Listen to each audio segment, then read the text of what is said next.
జై గురుదత్త.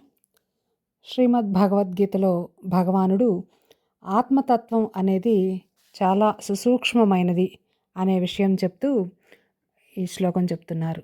ఆశ్చర్యవత్ పశ్యతి కశ్చిదేనం ఆశ్చర్యవద్వదతి తథైవ చాన్యః ఆశ్చర్యవచ్చైనమన్యః శృణోతి శ్రుత్వాప్యేనం వేద న చైవ కశ్చిత్.